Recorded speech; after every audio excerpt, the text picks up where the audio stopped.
नमस्कार, स्वागत है आपका आर्या न्यूज में। मैं हूं आपके साथ सुमन पाल। बुलेटिन की शुरुआत करने से पहले सीएम योगी की खबर से आपको अपडेट कर दें कि परियोजनाओं का लोकार्पण और शिलान्यास करने जा रहे हैं सीएम योगी आदित्यनाथ। इस वक्त की खबर से हम आपको रूबरू कर देते हैं जो अपडेट सामने आ रही है कि परियोजनाओं का शिलान्यास करेंगे सीएम योगी आदित्यनाथ। आपको बता दें कि बीजेपी जन विश्वास यात्रा और जनसभा करेंगे सीएम योगी आदित्यनाथ। हसनपुर के सुखदेवी इंटर कॉलेज में ही होगी जनसभा। आपको बता दें इस वक्त की बड़ी खबर जो अपडेट आ रही है सीएम योगी आदित्यनाथ की तरफ से कि शाम 4 बजे गोरखपुर पहुंचेंगे मुख्यमंत्री योगी आदित्यनाथ। नगर निगम के नवीन भवन का लोकार्पण कार्यक्रम है, इस वक्त की जानकारी हम आप तक पहुंचा रहे हैं।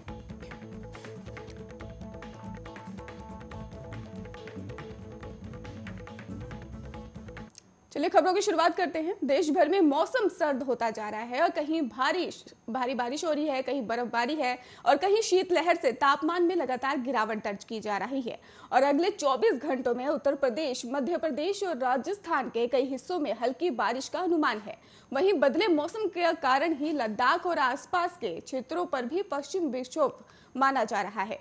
आपको बता दें कि मौसम विभाग की माने तो इस बार न्यू ईयर पर ही सर्दी बढ़ेगी, क्योंकि देश में तेजी से मौसम का मिजाज बदलता ही जा रहा है और उत्तर भारत के ज्यादातर राज्यों में सर्दी अब जोरों पर है। दिल्ली में कल हुई बारिश से ठिठुरन भी बढ़ गई है और वहीं सैलानी भी इसका भरपूर मजा ले रहे हैं। मौसम विभाग की माने तो दिल्ली में कल से ठंड और बढ़ जाएगी। न्यूनतम तापमान 6 से 4 डिग्री की गिरावट आ सकती है। वहीं कल कोहरा भी छाए रहने का अनुमान जताया गया है।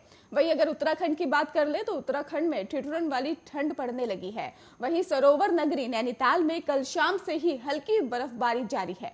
बर्फबारी के कारण ही वहां घूमने आए पर्यटकों के चेहरे भी खिल उठे हैं। वहीं नैनीताल में पिछले 2 दिनों से बादल छाए हुए थे और जिससे शहर में तापमान में भी गिरावट दर्ज की गई है। उत्तराखंड के पिथौरागढ़ में भी मौसम में लगातार बदलाव देखा जा रहा है और मौसम विभाग ने यहां अगले 3 दिनों के लिए बारिश और बर्फबारी का येलो अलर्ट भी जारी किया है। वहीं उत्तराखंड के औली में बर्फबारी के बाद पर्यटकों की मुश्किलें भी बढ़ती हुई नजर आ रही हैं। भारी बर्फबारी के बाद से जोशीमठ से ही औली के और जोड़ने को मोटर मार्ग पर काफी फिसलन सी दिखाई दे रही है और जिसके चलते सैकड़ों वाहन जहां तहां फंस गए हैं। हादसों का भी शिकार भी हो रहे हैं।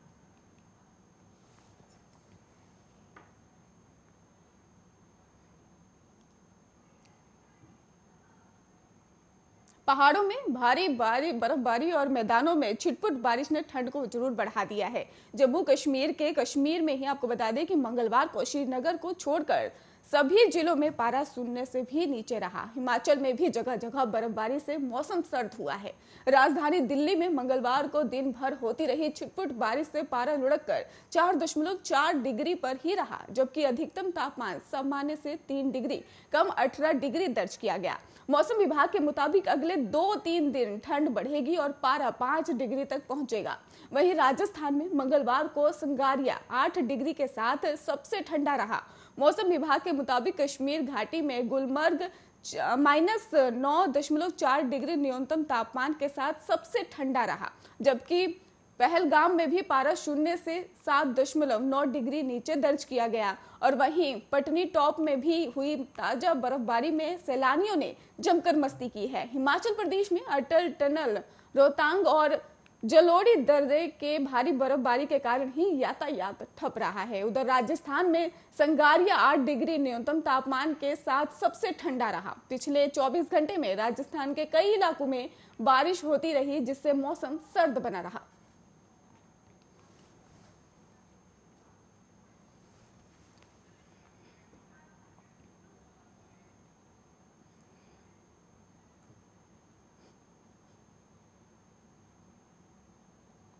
उत्तर प्रदेश में 2022 के विधानसभा चुनाव से पहले भारतीय जनता पार्टी का प्रदेश को मथने का अभियान चरम पर है। गृह तथा सहकारिता मंत्री अमित शाह ने मंगलवार को 3 में पहली जनसभा हरदोई में की और हरदोई के जीआईसी मैदान में ही बीजेपी की जन विश्वास यात्रा के आगमन पर पहुंचे अमित शाह ने विपक्षी दलों पर प्रदेश को जाति में बांटने का आरोप लगाने के साथ सीएम योगी आदित्यनाथ के शासन को भी जमकर सराहा है।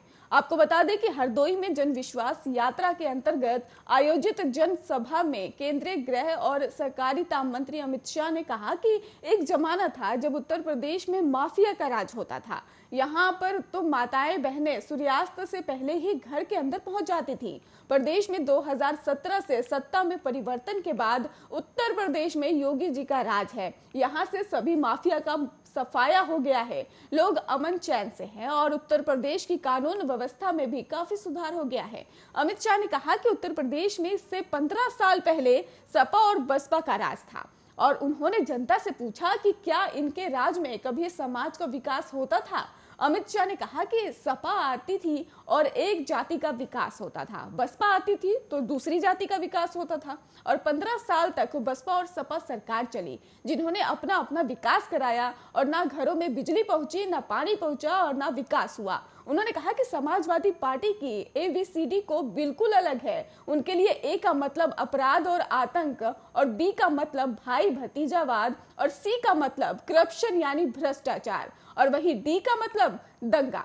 इनसे आप विकास की उम्मीद नहीं कर सकते।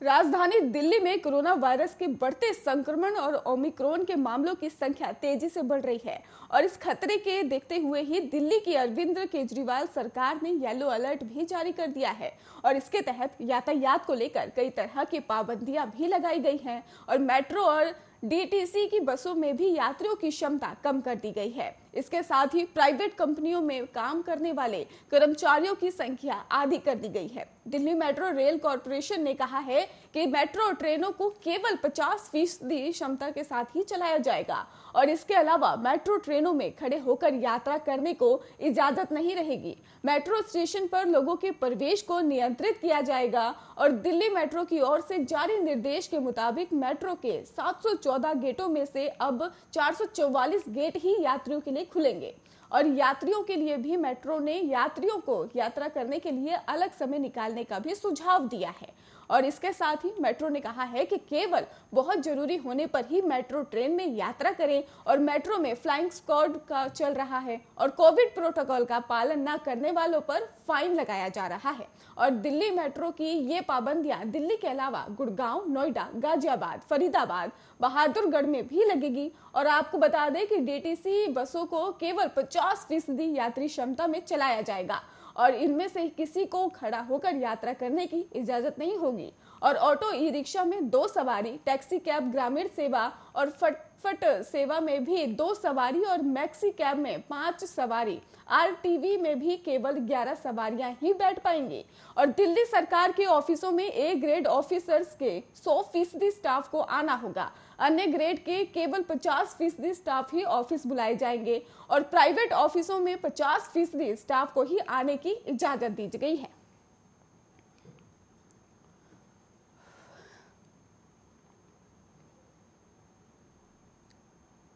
कोरोना के बढ़ते मामलों को देखते हुए उत्तराखंड में पुष्कर सिंह धामी सरकार ने नाइट कर्फ्यू लगा दिया है।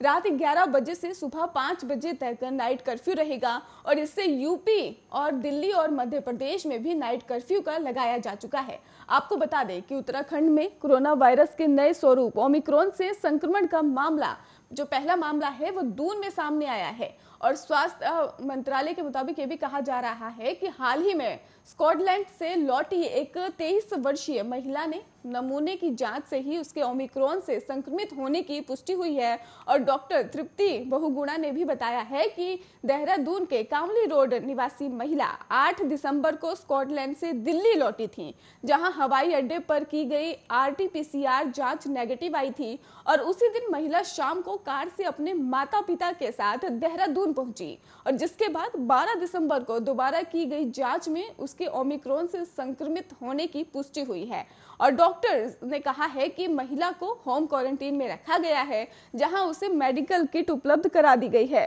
और उससे संबंधित प्रोटोकॉल का कड़ाई से पालन करने को लिए भी कहा गया है। आपको बता दें इसको लेकर महिला की लगातार निगरानी भी रखी जा रही है। उसके माता पिता के नमूने भी जांच और किए जा रहे हैं।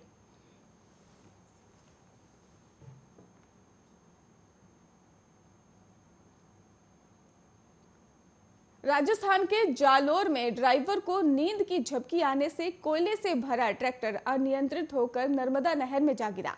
और ट्रेलर में आपको बता दें कि ड्राइवर समेत 2 लोगों के फंसे होने की आशंका है। हादसे की सूचना पर बड़ी संख्या में लोग मौके पर पहुंच गए और सूचना पर पुलिस मौके पर पहुंची और स्थानीय गोताखोरों की मदद से रेस्क्यू ऑपरेशन शुरू करवाया गया। और हादसा मंगलवार तड़के 3 बजे का बताया जा रहा है। आपको बता दें, इसको लेकर जानकारी मिली है कि ट्रेलर गुजरात से बाड़मेर की तरफ जा रहा था। अभी तक हादसे का कारण स्पष्ट नहीं हो पाया है। बताया जा रहा है कि ये ट्रेलर पुल से नीचे नहीं गिरा है और आपको बता दें कि पुलिया से पहले ही हाईवे से नीचे उतरकर नहर में गिर गया। ऐसे में ड्राइवर को नींद की झपकी आने के कारण हादसा हो सकता है। फिलहाल चितलवाड़ा पुलिस मौके पर पहुंची है और पुलिस 2 क्रेन और जेसीबी की मदद से ट्रेलर को निकालने में जुटी हुई है। वहीं स्थानीय गोताखोरों ने ट्रेलर में फंसे लोगों को निकालने की कोशिश की, लेकिन पानी ज्यादा होने के कारण रेस्क्यू नहीं कर पाए।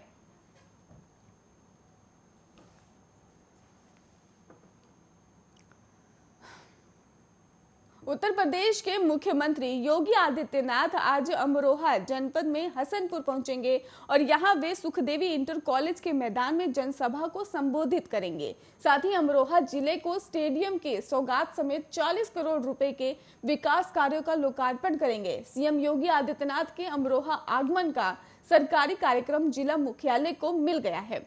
सीएम योगी आदित्यनाथ दोपहर 2:25 पर हसनपुर पहुंचे और जहां स्टेडियम के समेत 40 करोड़ रुपए के विकास कार्यों का लोकार्पण करेंगे। और आज भाजपा की जनविश्वास यात्रा जनपद में पहुंच रही है। आपको बता दें कि ब्रिज घाट पर भाजपाई स्वागत करेंगे और गजरोला होते हुए यात्रा हसनपुर पहुंचेगी और यहां सुखदेवी इंटर कॉलेज के मैदान में ही यात्रा का स्वागत किया जाएगा। और दोपहर 2:25 पर यात्रा में शामिल होने के लिए मुख्यमंत्री योगी आदित्यनाथ भी हसनपुर पहुंच जाएंगे। जिलाधिकारी वीके त्रिपाठी ने बताया है कि मुख्यमंत्री के आगमन का सरकारी कार्यक्रम प्राप्त हो गया है और वो फर्रुखाबाद के खेरताल में ही दोपहर 1:40 पर हसनपुर के लिए रवाना होंगे और 2:25 पर हसनपुर पहुंचेंगे। और यहां अमरोहा के मालीखेड़ा में ही बने स्टेडियम, हसनपुर में बने राजकीय महाविद्यालय और गंगा तटबंध के सुंदरीकरण समेत 40 करोड़ रुपए के विकास कार्यों का लोकार्पण भी करेंगे। साथ ही 30 करोड़ रुपए के विकास कार्यों का